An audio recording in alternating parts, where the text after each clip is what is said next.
o verdadeiro sentido da arte moderna em Portugal, em que fala dos seus colegas, do Sousa Cardoso, do Pessoa, do Almar Negreiros, de Santa Rita Pintor, do José Pacheco, na Biblioteca Nacional em Portugal encontramos o manuscrito autógrafo desta conferência. E o que este manuscrito tem de interessante é que, sendo um esboço, inclui algumas secções que ele escreveu, mas que depois acabou por rasurar, porque achou que não seriam assim tão interessantes para ler na altura. E uma delas diz isto. Ele está a dizer que está no Rio de Janeiro para apresentar a arte moderna portuguesa, para apresentar a história dos rapazes e artistas da sua geração, companheiros de lutas e de propaganda, uma vez que chegou o momento de fixar o verdadeiro sentido da arte desses artistas modernos, quais as suas preocupações estéticas e direção espiritual. E depois ele escreveu, mas rasurou, desistiu de o dizer, e até mesmo, porque não, as suas desilusões, desenganos e falência estética. Ora, isto de facto tem tudo a ver com esta falta de um sentido unívoco, unilateral para o que é o modernismo, e que na verdade é um drama, será um drama dos artistas portugueses e brasileiros e dos compositores portugueses e brasileiros a partir da década de 10 e até ao final do século XX, na verdade. Graça Aranha, um teórico brasileiro, escrevia em 22 que o que hoje fixamos não é a renascença de uma arte que não existe, é o próprio comovente nascimento da arte no Brasil.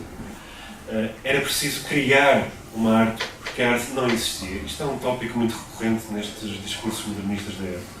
Rui Coelho também dizia um pouco isso. O que tinha sido escrito antes dele não gostava para nada, para pôr isto em termos corriqueiros, e portanto ele era o primeiro compositor realmente português da história da música portuguesa, e os modernistas brasileiros da década de 10, 20 queriam também fundar uma música de raiz brasileira, como os meus colegas já tiveram a oportunidade de dizer. A questão é, como é que se cria de raiz uma música portuguesa ou uma música brasileira?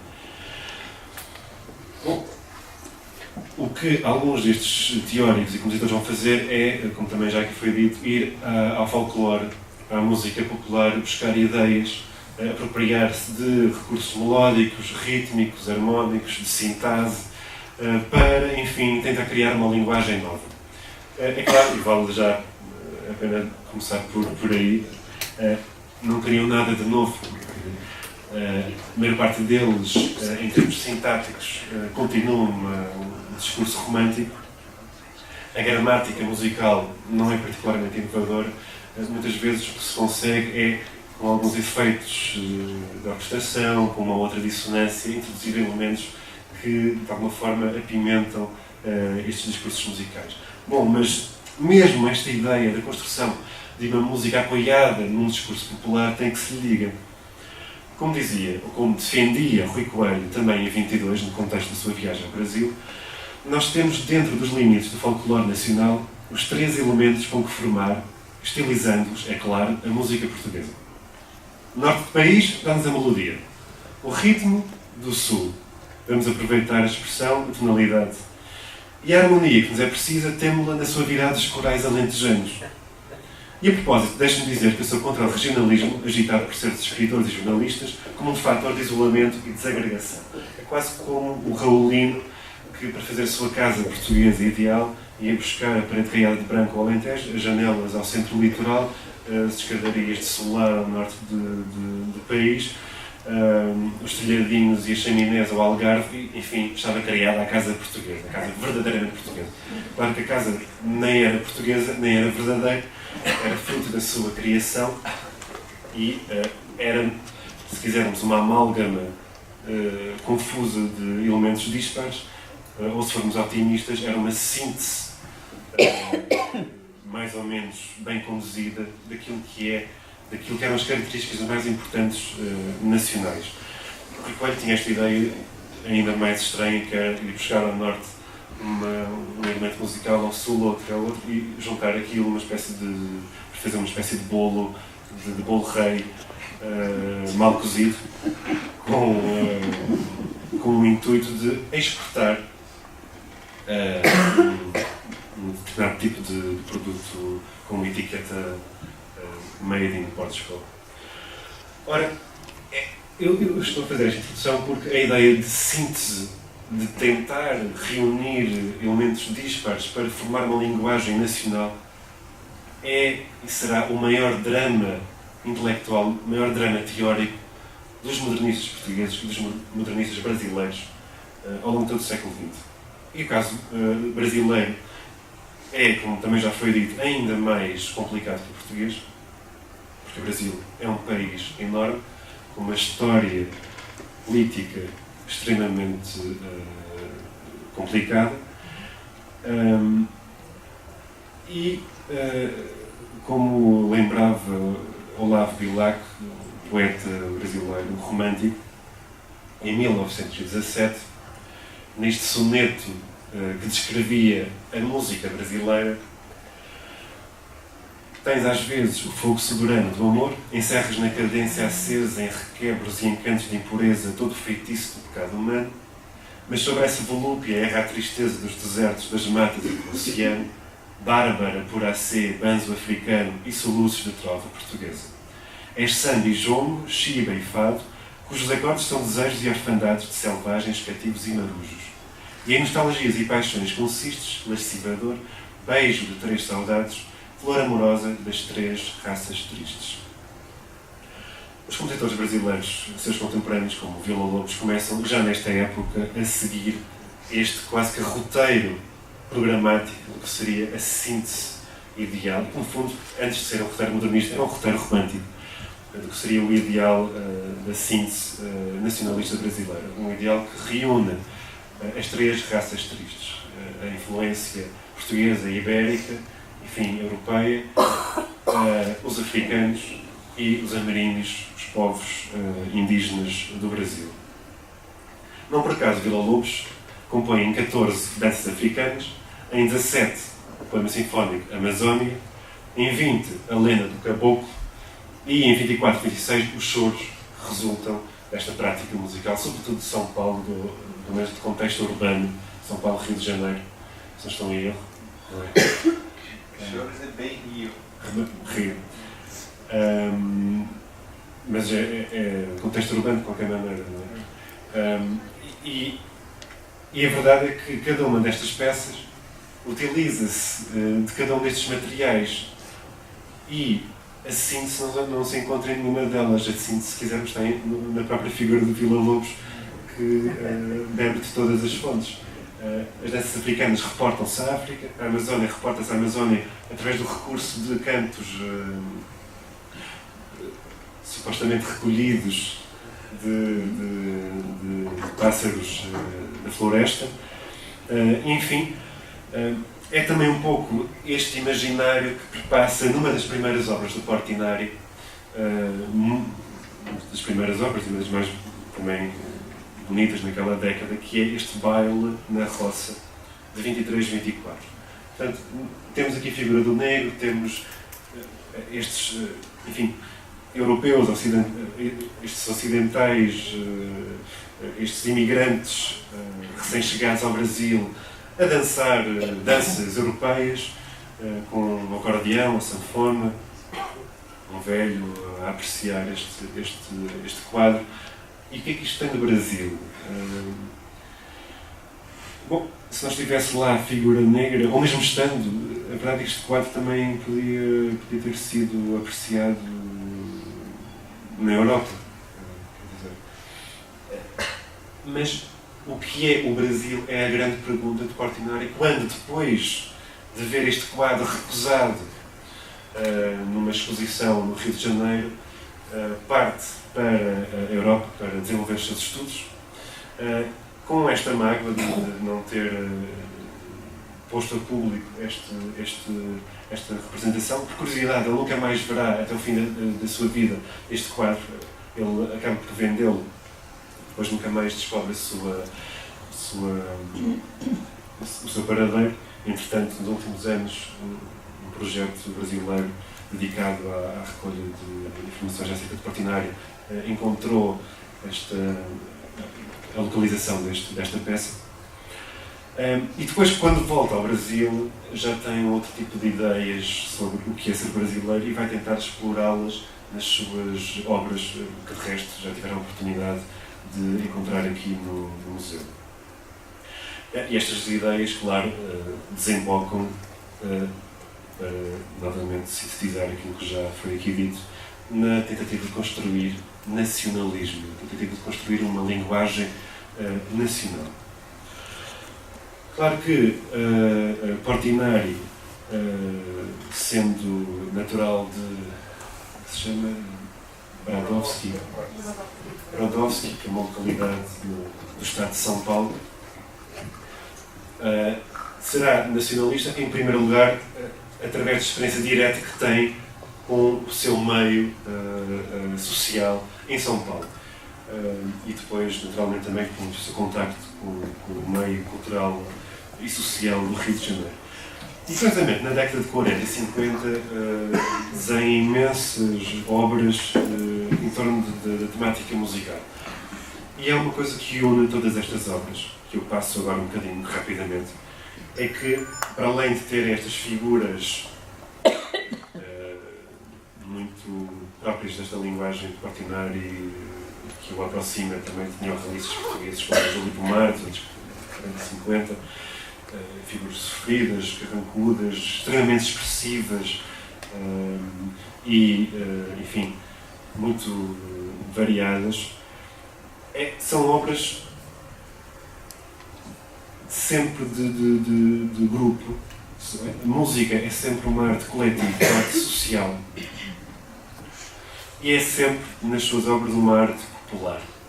Portinari nunca pinta orquestras sinfónicas, cenas de ópera, pinta cenas do cotidiano, estes músicos tangedores de chorinhos, bandas filarmónicas, como esta banda de música de 56, enfim, tocadores de trompete, de tuba, clarinete, instrumentos mais ou menos vulgares no contexto urbano das principais cidades brasileiras daquela região, São Paulo, Rio de Janeiro, Belo Horizonte, um pouco também do Sul.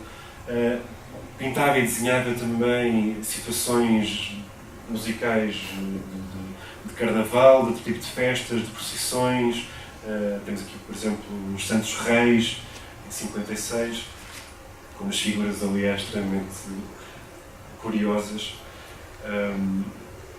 Mais uma vez, um outro estudo para aquela peça, a banda de música, outra banda filarmónica, neste caso uma banda da sua própria localidade, Brodowski,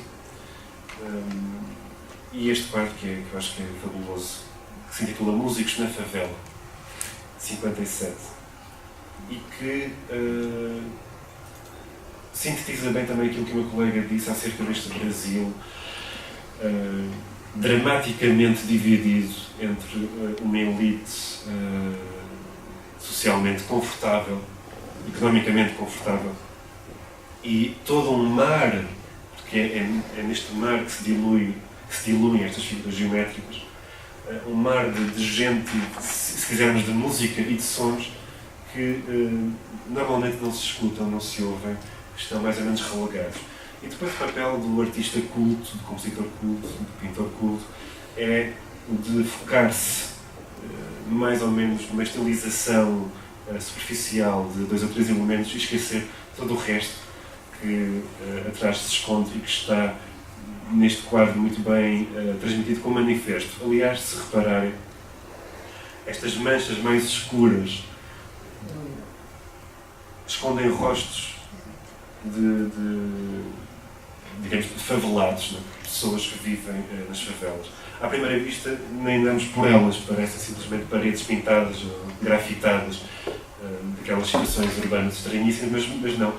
São pessoas, cada um destes blocos, cada uma destas casas tem pessoas, e estas pessoas têm uma voz que é preciso dar a conhecer.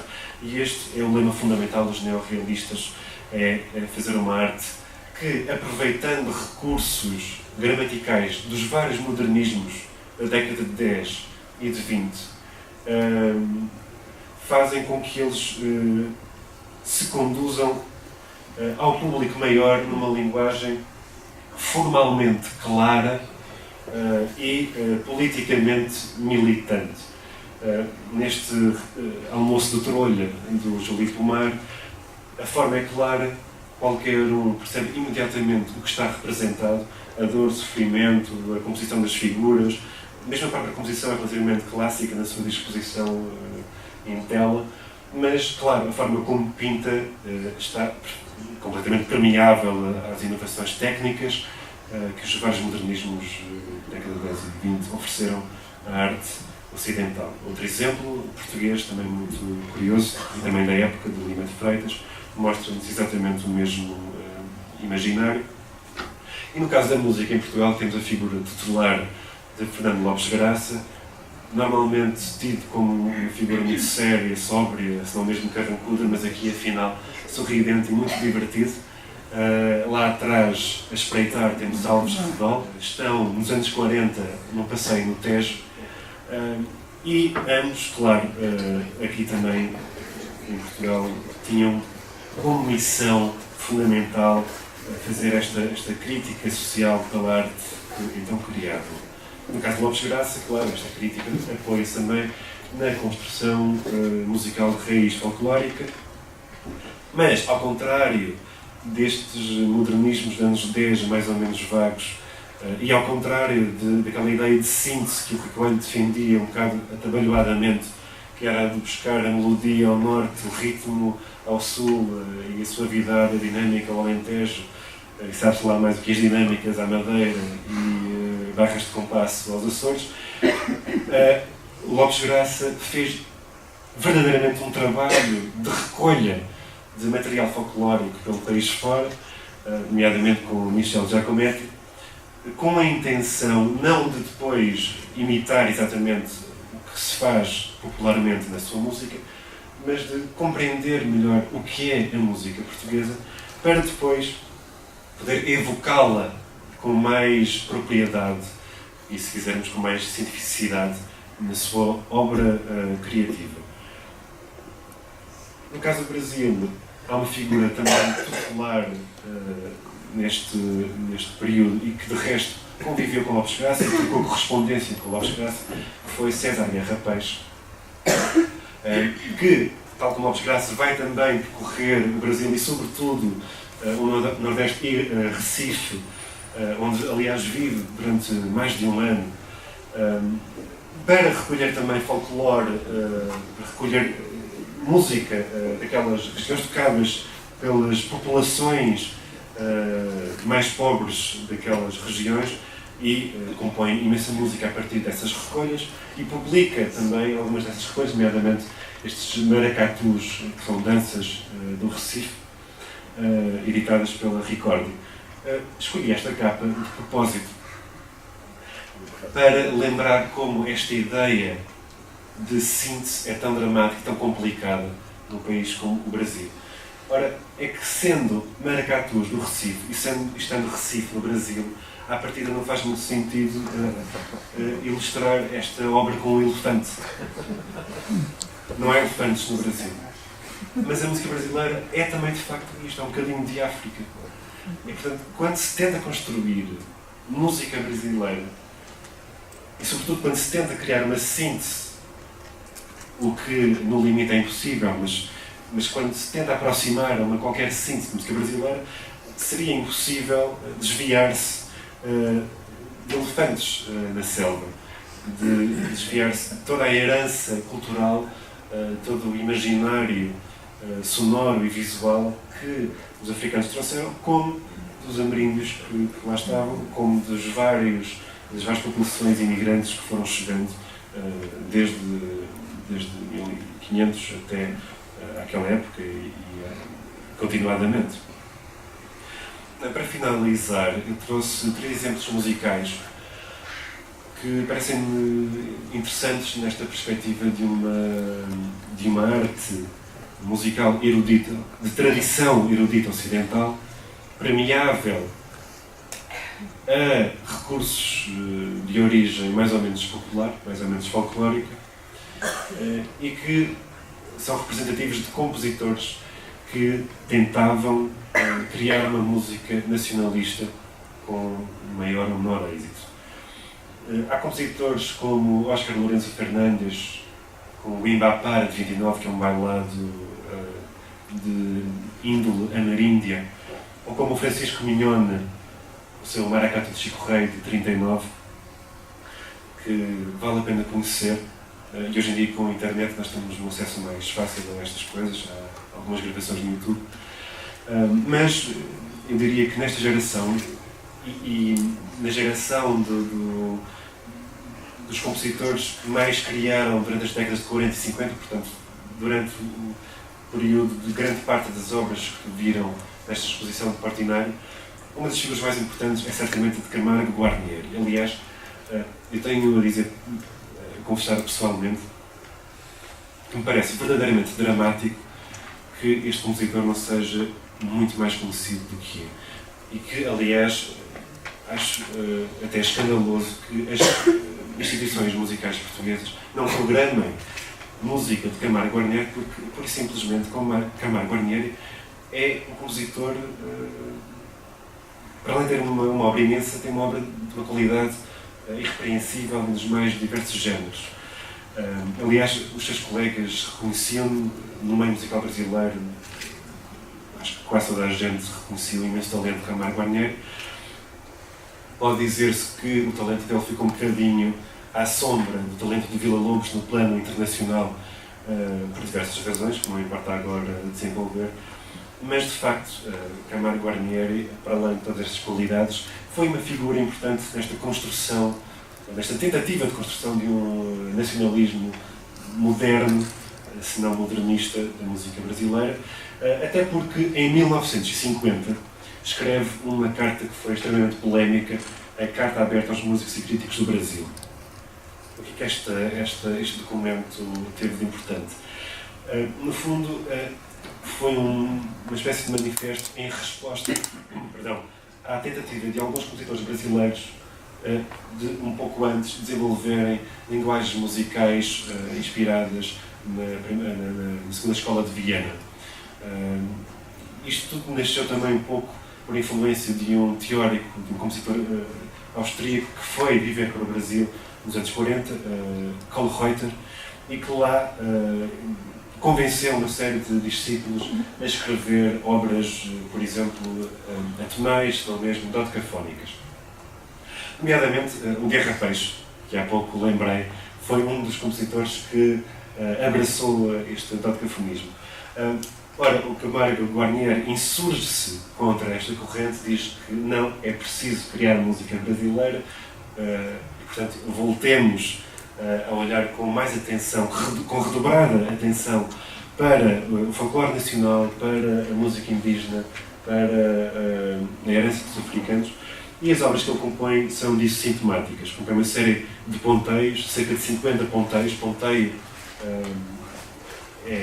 penso que no português do Brasil, um ponteio é uma peça para violão, não é uma peça popular para violão, é um termo popular nesse sentido, ou pelo menos era. Compõe 12 poemas da Negra, que é um ciclo para canto e piano sobre poemas de temática africana, uma dança negra, também de temática africana, naturalmente, em 46, e em 56 um choro para clarinete e orquestra, e muitas outras obras, porque isto é apenas uma seleção muito pequena.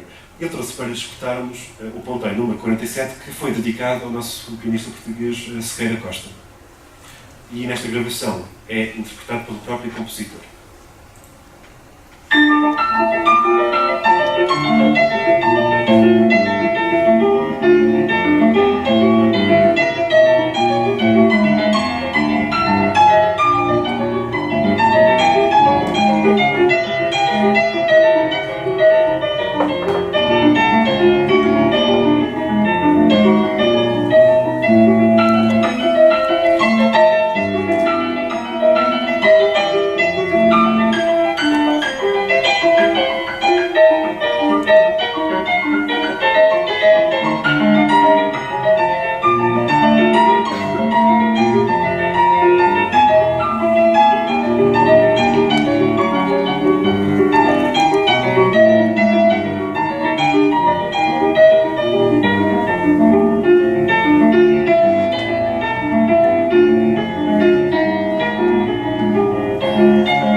César Guerra Peixe. E queria falar também muito rapidamente de Eunice Catunda, que é uma importante também compositora no meio desta construção, que compôs em 46, por exemplo, o Negrinho do Pastoreio e em 60 uma sonata de louvação, inspirada em música de dança, de capoeira. Aliás, a Catunda vai também para a Bahia recolher folclore, tal como o Guerra Peixe. Talvez por ser mulher, eu tive imensa dificuldade em encontrar gravações de jeito, ou melhor, sequer gravações de obras dela, mas do pouco que eu vi, vale a pena conhecê-la e pela importância que teve na história da música brasileira, merecia sem dúvida um maior reconhecimento. De César Guerra Peixe, vamos ouvir um dos best-of, digamos assim, da sua música que enfim,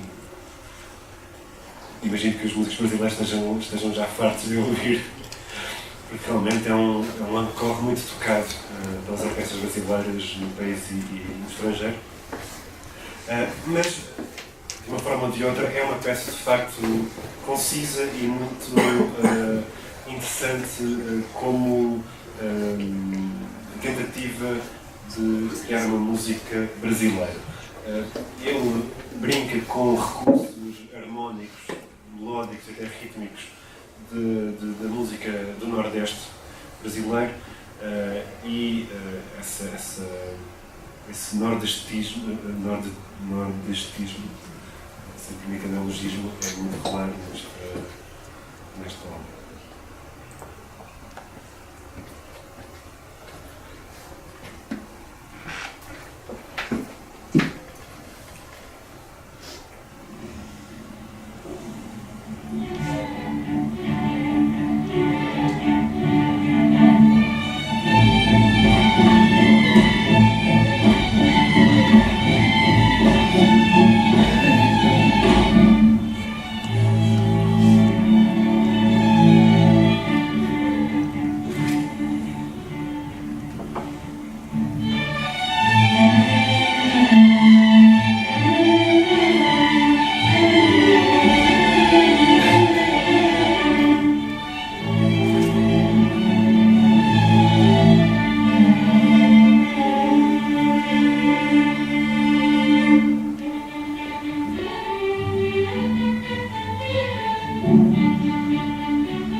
que esta orquestra é a Orquestra de Jovens de Heliópolis, que é, se não estou em erro, a maior favela do Brasil, em São Paulo. E é interessante que esta obra seja tocada por esta orquestra tantas vezes nos concertos, porque, precisamente, uma das intenções desses compositores nestes anos era de fazer uma música de grande impacto social, que falasse ao coração dos populares, que fosse percebida rapidamente, intuitivamente por eles. E, claramente, esta obra enquadra-se perfeitamente nessa missão e consegue-o muito bem. Para terminar, e como eu gosto muito de falar de compositores que ninguém conhece, trouxe dois pequenos exemplos de José de Lima Siqueira, que é uma outra destas figuras importantíssimas da música brasileira do século XX, desta tentativa de construção de uma música nacional. Descreve, por exemplo, em 58 um oratório, como se diz no Brasil, uma oratória intitulada Candomblé. Em 77, na Sinfonia número 5, indígena, portanto estamos cá a ver outra vez tudo aquilo que disse há pouco sobre a tentativa de criar uma síntese musical, mas desta síntese não ser uma síntese perfeita de uma só obra, mas se revelar em obras distintas, porque, até por uma questão prática, os compositores brasileiros rapidamente perceberam que era impossível fazer uma síntese perfeita de todas estas influências numa só obra, tecnicamente impossível. Entre estas duas obras, em 60, escreve uma ópera intitulada Auto da Compadecida, sobre a peça homónima de Ariano Suassuna. Caso não conheçam, o Auto da Compadecida é uma das peças de teatro mais importantes da história do teatro brasileiro do século XX, e é uma peça de teatro que, por um lado, recupera, observa de perto e desenvolve a tradição dos autos populares que vão se fazer no Nordeste brasileiro, que é uma tradição que está lá desde que os portugueses chegaram e os espanhóis, e que está claramente e intimamente ligada ao nosso vicentismo, às obras do Gil Vicente, é um teatro do século XVI, XV, XVI. Mas o Ariano Suassuna atualiza este vicentismo com algumas particularidades de falar nordestino, com personagens locais e, enfim, exponencia a crítica social a um outro nível, a um nível seu contemporâneo e seu regional. E o José de Lima Siqueira apropria-se desta peça de teatro para criar a sua ópera, que de resto cujo libreto segue praticamente a peça de teatro tal como ela foi concebida, mas que, por via musical, acrescenta todo um outro ideário estético, que é o que a música nordestina também oferece. O que nós ouvimos no Mourão de Garrapés também está lá.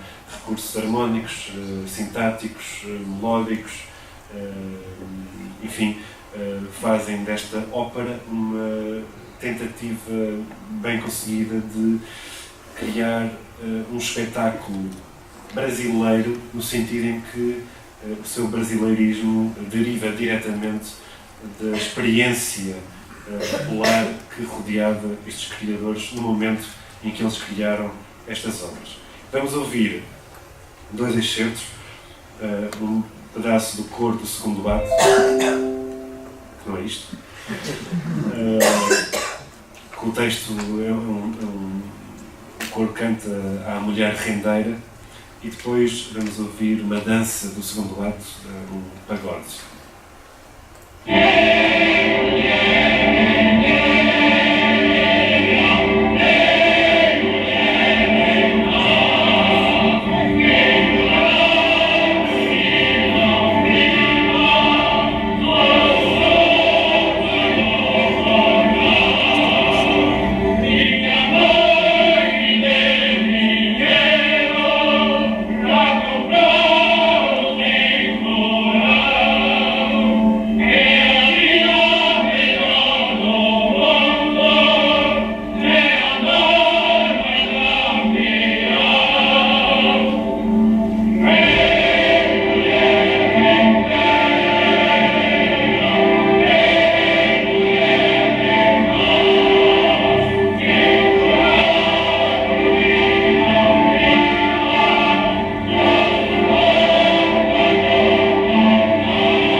Obrigado.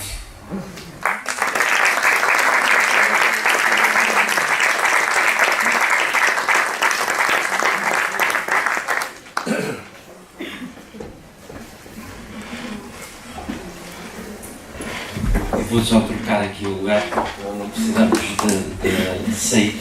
Antes de mais, queria agradecer imenso ao Eduardo esta magnífica apresentação sobre os modernismos e aquilo que deu origem a esta pluralidade, porque estamos a falar de algo bastante plural, que é este modernismo e esta maneira de ser brasileiro. E ao Francisco, porque explicou muito bem esse sentimento que no Brasil, que vocês têm no Brasil com tudo isto. Eu pude observar aqui várias coisas. Uma, que Francisco dizia que a música que o Brasil exportava desde sempre era uma música algo romantizada ou trabalhada para ser mais portável, mais facilmente assimilável. E nós ouvimos o trabalho que estes compositores modernistas brasileiros fizeram e, de certa forma, sentimos falta do tal açúcar. Há muito mais... há um caminho muito mais direto para aquilo que é a música tradicional, verdadeiramente música tradicional brasileira, que de certa forma, pelos ritmos que nós ouvimos, até tem muito folclore português aqui, não é? É incrível como sentimos essa afinidade com o folclore português. E depois esta dificuldade enorme, afinal, que é o Brasil. Se é possível um artista, seja Portinari, seja Villa-Lobos, seja Camargo Guarnieri, a sintetizarem o Brasil como quis fazer Rui Coelho em Portugal ou como se quis fazer no Brasil. Eu acho que tem um grande preconceito do que é arte, realmente. Porque Pixinguinha, Cartola não estavam preocupados com criar um Brasil, eles estavam sendo eles mesmos. E aquilo ali é a essência do Brasil e que todo mundo identifica. Você ouvir o compasso de qualquer grande compositor da música popular brasileira e você reconhece Brasil. E às vezes é uma música que nem tem um ritmo realmente brasileiro, mas aquilo tem um Brasil por trás.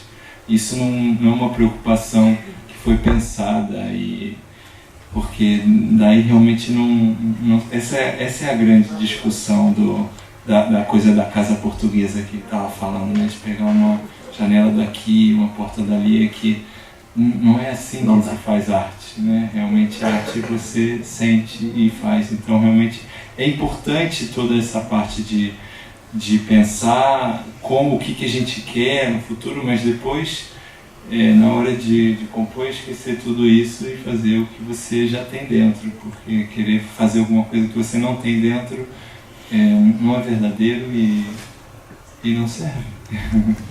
O Francisco veio para cá, ele já falou das conversas, enfim, quando falámos dos nacionalismos, ele disse logo agora ter que falar de nacionalismos, que é um assunto complicado no Brasil.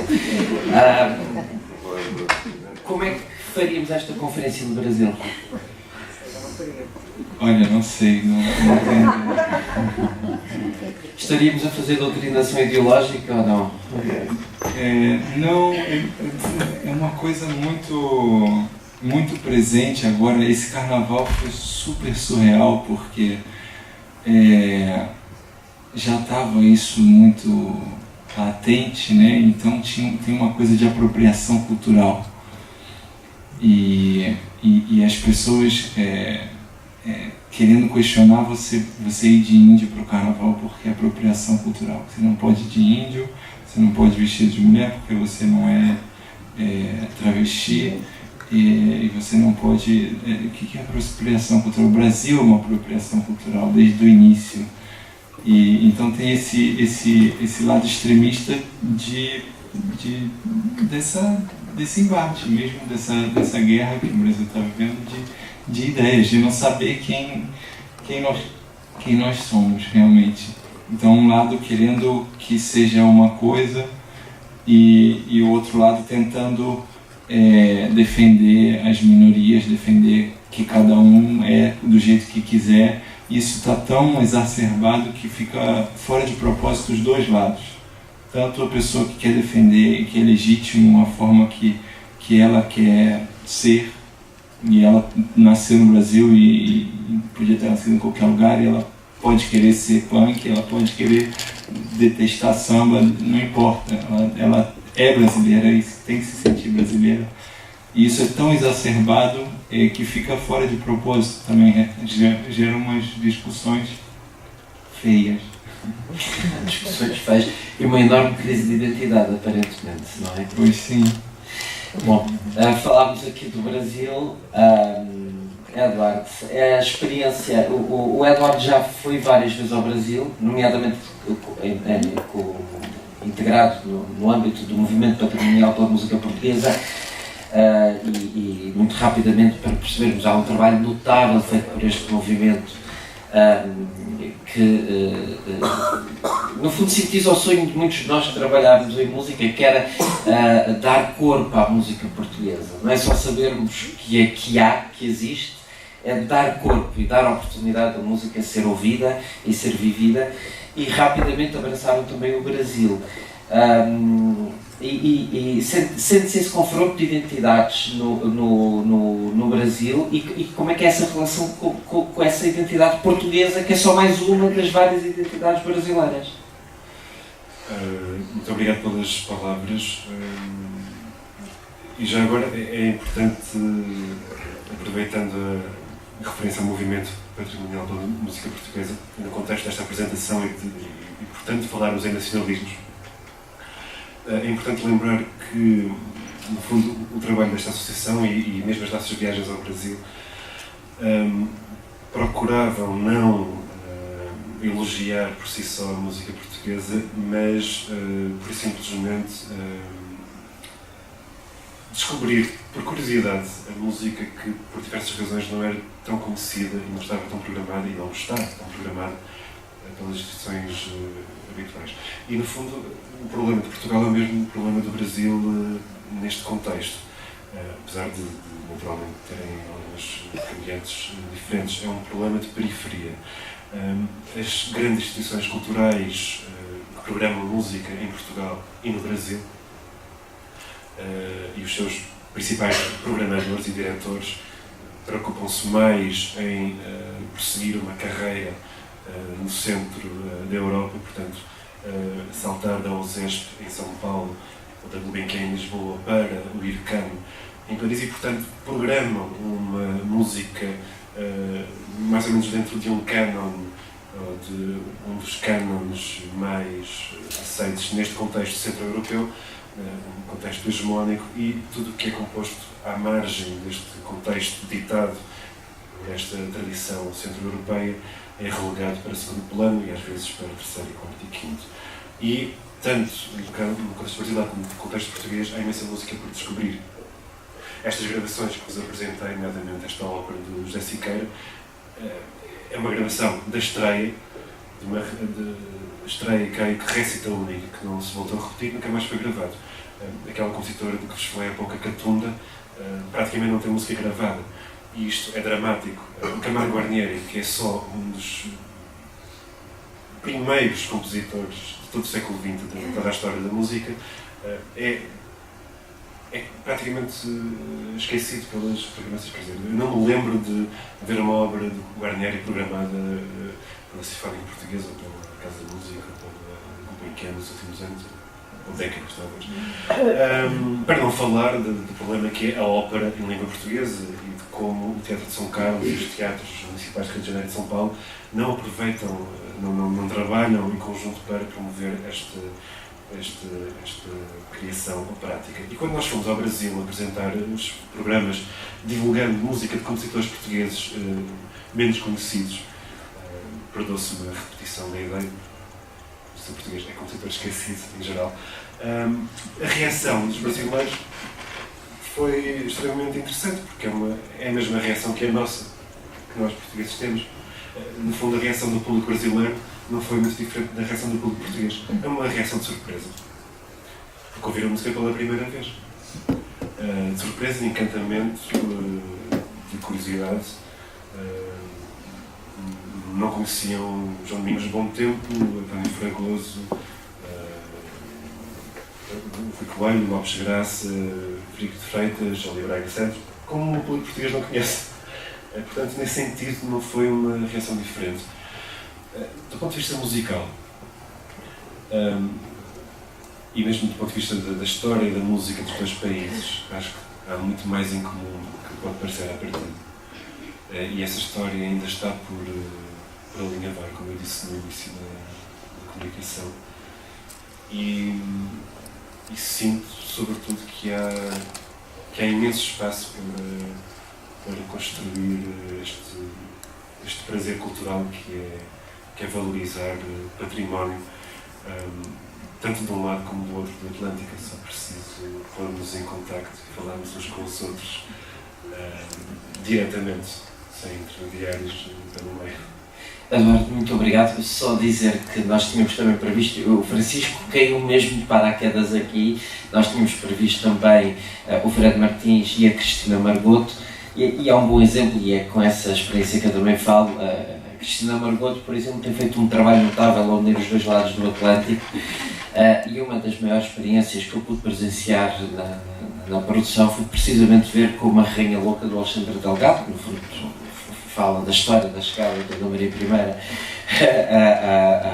ao Brasil, e a reação algo intempestuosa que nós lhe conhecemos, e a reação do público brasileiro foi absolutamente incrível, como se aquela ópera Rainha Louca também fizesse parte do património deles. E no fundo era aquilo que nós falámos na nossa viagem, porque esta arte que é a música e a arte no geral, que também é a pintura de Portinari, depois acaba por perder essa nacionalidade e acaba por ser apropriada de todos, e é por isso que dizíamos que os Beatles são nossos, Beethoven é nosso, e o que nós podemos ambicionar é que Vila Lobos, Guarnieri, Rui Coelho e Lopes Graça também sejam um dos outros, como nós abraçamos os deles. É assim que eu me despeço, agradecendo, e quem não viu a exposição vale a pena ver, porque é também um pedaço nosso de um grande pintor brasileiro.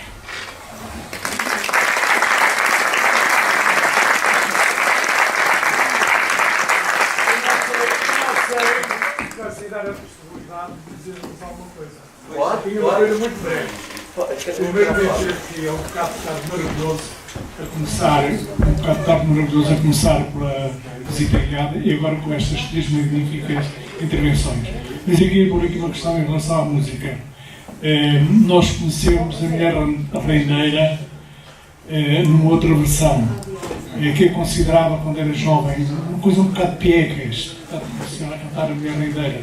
E agora o coro, uma coisa impressionante, que diferença.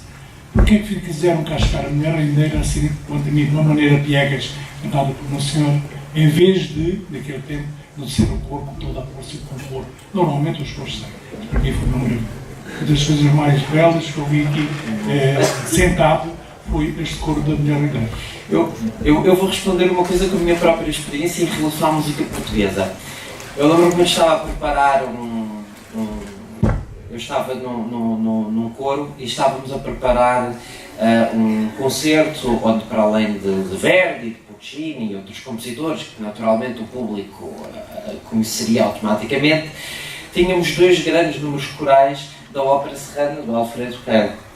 E números corais, podemos dizer que é escrito em forma de fandango, porque aquilo é claramente um fandango, e o outro é uma espécie de fado ultra, hiper, super sinfónico, com coros, grandes orquestras e tudo. Bom, e nós, portugueses, coralistas, parvos, agora vamos ter que cantar isto, mas para já cantar em português é difícil, mas as pessoas não têm esta ideia, mas português é das línguas mais difíceis para ser cantadas, porque tem muitas, não é como os espanhóis têm 5 vogais, os portugueses têm milhões.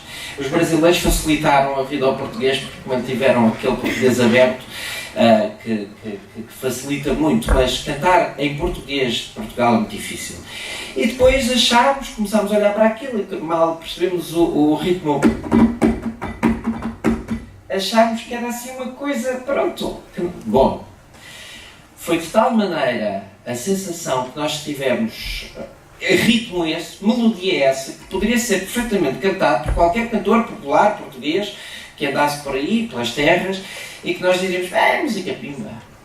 A verdade é que depois, quando ouvimos aquela melodia, com aquela orquestração, com aquele tratamento, com aqueles coros, nós já não quisemos saber nem do Puccini nem do Verdi. Para já sentimos uma ideia automática, uma afinidade. E depois percebemos que a música portuguesa podia ser realmente grande. Era aquilo, a música portuguesa era aquilo. É o mesmo fenómeno da mulher rendeira. Uma coisa é ouvir de uma maneira, outra coisa é ouvir de outra.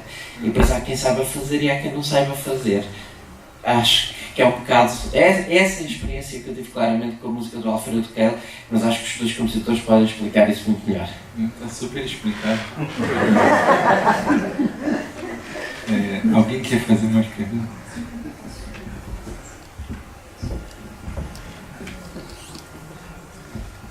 Eu queria só acrescentar nessa relação de esquecidos que o senhor falou aí. Tem um compositor brasileiro que caminhou muito bem entre a fronteira entre o popular e o erudito e que no Brasil poucas pessoas conhecem, mas tem uma obra significativa, que é o Reca Tavares. Ele é alagoano e ele compôs peças sinfônicas, ele é contemporâneo de Camargo Guarnieri, Francisco Bione, ou seja, ele caminha nesse modernismo brasileiro, e as obras do Reca Tavares estão aí que poucas pessoas conhecem, discos que não foram reeditados, inclusive uma peça belíssima chamada Funeral do Rei Nagô, gravada, acho que eu considero uma das músicas mais difíceis de serem interpretadas do cancioneiro popular. Eu acho que quem interpretou muito bem, que conseguiu levar isso muito bem, foram 2 intérpretes, José Tobias, que era um grande cantor negro brasileiro, que interpretou o Reca Tavares, e a Inesita Barroso, que gravou o Funeral de Rendagô de maneira belíssima. E outra pontuação que eu não vi Mário de Andrade nessa coisa, porque o Mário de Andrade foi aquele personagem muito significativo. Ele vai fazer também, a exemplo de Portugal, ele vai percorrer o Nordeste brasileiro, recolher sons. O Neida Alvarenga, que foi uma pesquisadora também, contemporânea do Mário, a discografia da Alneida parece que está agora sendo recuperada nos arquivos paulistas. Então, são personagens fundamentais que eu acho que eles estabelecem essa forma de olhar esse nacionalismo musical brasileiro.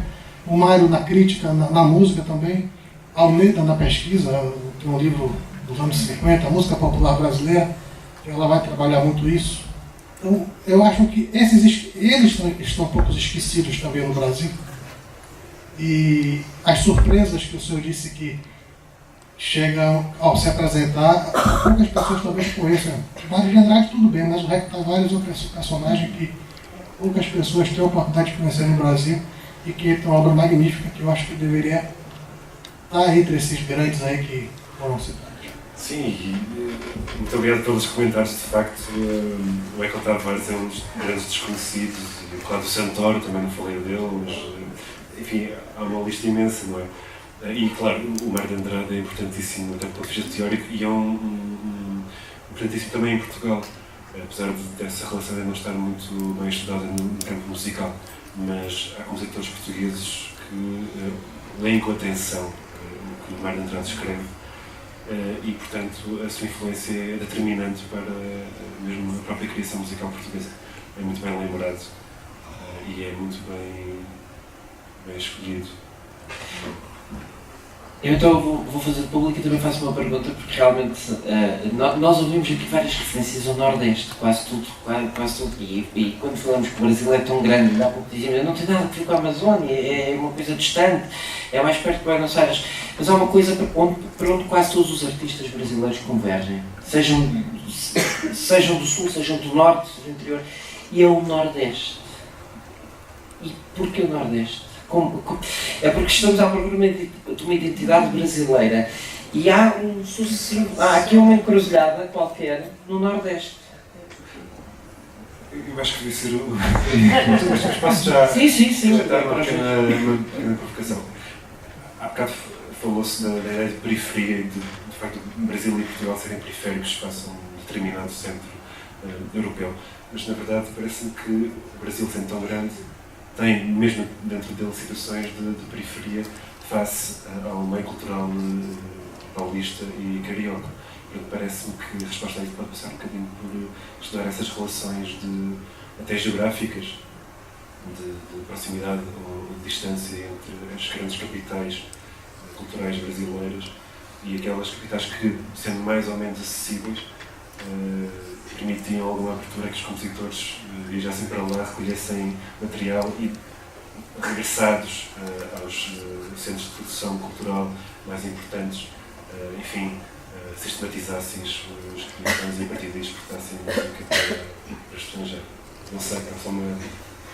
Eu acho que tudo isso passa um pouco por essa questão das pressões sociais de se sentir melhor ou pior. Todos os compositores brasileiros que também trabalhavam com música popular tinham essa questão de achar que a música popular é inferior. O Ernesto Nazaré tinha isso, o Guerra Peixe tem uns choros incríveis, tem um monte de música para quarteto de saxofones e coisas assim que são mais populares, e tinha uma certa vergonha disso. O Radamés Inhato, ele trabalhou a vida inteira na Rádio Nacional e compunha choros e tocava, mas ele só queria mostrar a composição chamada erudita. Já tinha um pseudónimo para as obras que era Budo Morel. Sim, pois, tem esse tipo de coisa e isso é uma coisa recorrente. Também tem a história do Gershwin com o Ravel, que é conhecida, que o Gershwin enviou uma carta para o Ravel querendo ter aula com ele.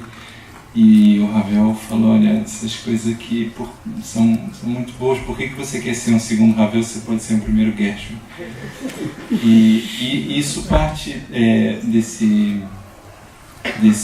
incômodo que tem de achar que a orquestra é uma coisa superior e coisa e tal. Mas voltando à coisa do Nordeste, tem uma figura muito emblemática no Brasil que foi o Luiz Gonzaga. O Gonzaga fez muito sucesso a partir da década de 50 e lançou, e ele também com essas questões que eu acho que todo artista passa de identidade do que eu sou, porque as pessoas não gostam do que eu faço e coisa e tal, e querer se encaixar em normas. Sempre tem normas, você tem que inscrever para uma orquestra, a orquestra tem tais instrumentos, os festivais têm perfis e coisa e tal, todo mundo tem sempre essas questões. Então o Luiz Gonzaga, de família pobre do Nordeste, o Nordeste tem uma área muito seca, é muito grande, é muito rica de ritmos, os ritmos todos de Pernambuco e Paraíba é uma loucura, uma maravilha. E ele saiu para ir para o exército novo e tocava acordeão, e é muito engraçado, ele tem depoimentos e tem músicas, ele também contava história em cima de música, vale a pena escutar. Mas a entrevista que ele deu ao Museu de Imagem do Som do Rio de Janeiro, que é bom para o Brasil, mas aqui no Rio de Janeiro, e que tem online um monte de coisa que quem se interessar pode buscar. Ele conta esse momento de que, bom, chegou no Rio de Janeiro, acabou os 9 anos dele de exército e não quero voltar para o Nordeste, não quero voltar, vou ficar por aqui. E aquele momento ali da vida no Porto, tudo em prostituição e essas coisas, ele querendo ganhar dinheiro e tocava as músicas que estavam na época de moda. Queria tocar samba, queria tocar foxtrot, queria tocar essas coisas. E até que um grupo de nordestinos falou para mim, mas você não é nordestino? Cadê a música do Nordeste? Não, você veio aqui da próxima vez e não tocar o nordestino. E aí aquilo ele se sentiu numa liberdade finalmente, sabe? Que ele mesmo se travava, achando que aquilo não era suficientemente bom. E começou a fazer aquilo. Então também essa aliança que eu acho que é importante também com a erudição, que faz com que Mulher Rendeira possa ser apreciada por pessoas que não... que se calhar vai a um povoado no Brasil e vai achar que aquela música não tem nenhum interesse. Ele então criou todo um imaginário, um nome, começou a usar roupa do Lampião, que era uma figura lendária no Nordeste, um matador, né, uma coisa assim. Como é que vai ser um ícone, uma figura com roupa de um matador, né? Como é que pode ser esse ícone? E aquela figura gerou um sentimento para todos os nordestinos que estavam... que tinham fugido da seca no Rio de Janeiro, que eram muitos, e aquilo cresceu de tal forma, então começou-se a expandir essa coisa também da brasilidade, tudo isso, mas até hoje é uma super crise. Mário de Andrade, quando ele foi até Belém, era uma coisa terra de ninguém, e até hoje você vai eu tive a sorte de fazer uma viagem assim para o interior do sertão, você vai para o interior, não tem nada, é muito pobre, as casas são todas de barro, as pessoas são muito humildes e topa com artistas incríveis, fazendo coisas incríveis, completamente escondidos. Então essa parte do musicólogo, de gravar, não só na África e na Ásia, como no interior do Brasil, é muito importante, porque isso está sendo perdido. As pessoas vão para a cidade mesmo e tem muita coisa que está sendo perdida. Então eu acho que o Nordeste, tentando te responder, ele tem uma coisa muito característica e é muito fácil de que soe Brasil. Então criou-se uma identidade ali, talvez antes, mas se consolidou a partir do Gonzaga, que é uma coisa que é muito fácil, muito característica, o ritmo do baião e essa coisa modal.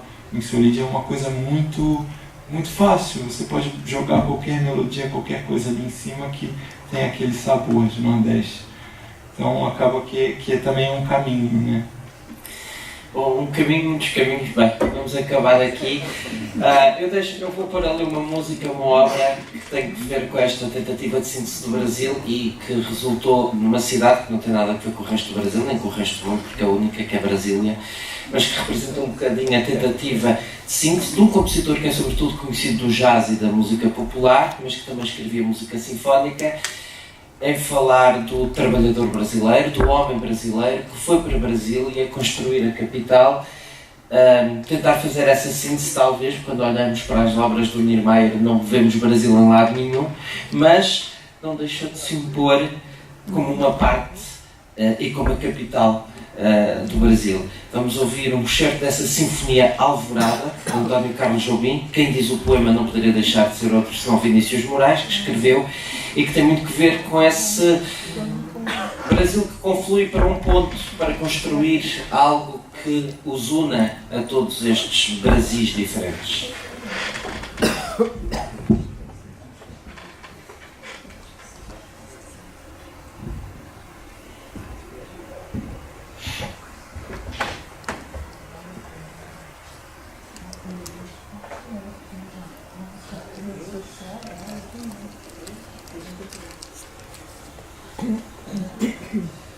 Eu perdi aqui o som, mas já o encontrei. E há uma playlist coordenada. Ah, foi criada por mim. Podemos associar, vamos associar uma playlist.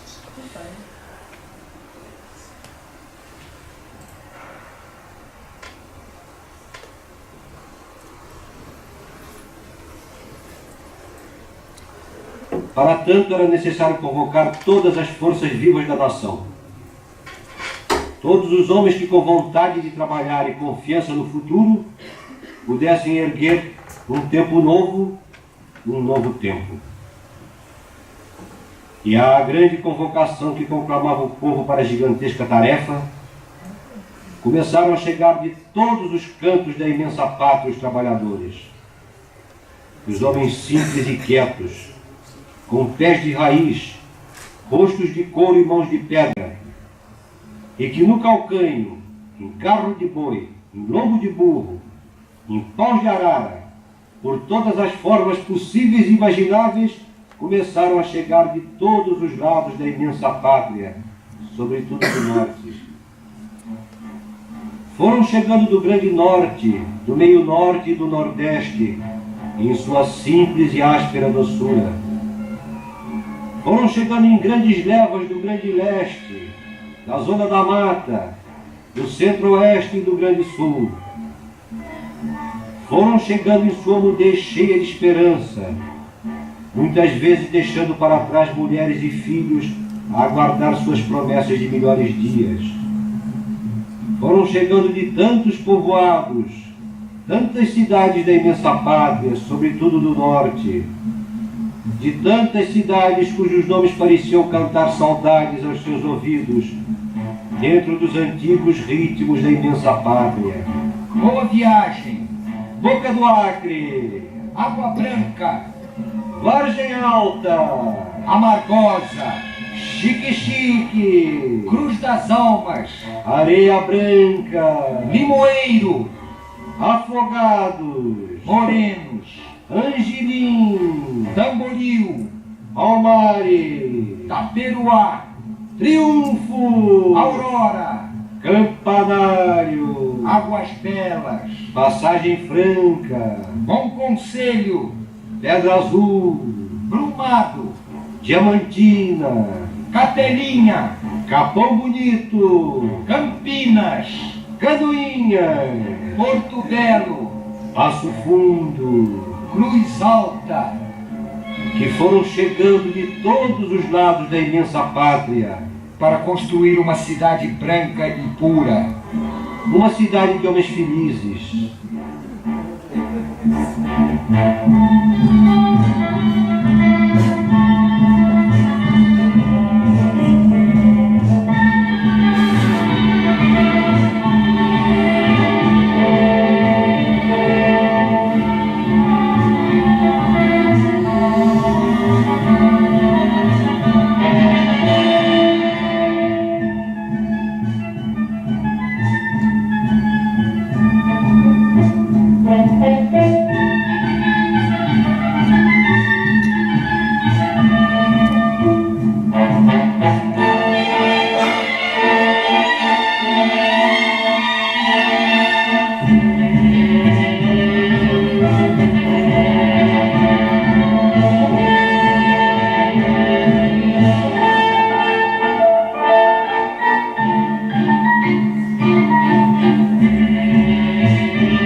despedida com a música do António Carlos Henrique.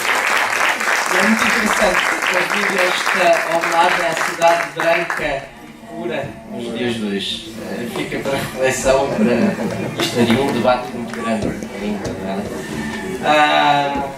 Obrigado ao Museu do Neorrealismo e vale a pena ver a exposição e se possível ir ao Brasil para perceber como é que isto funciona.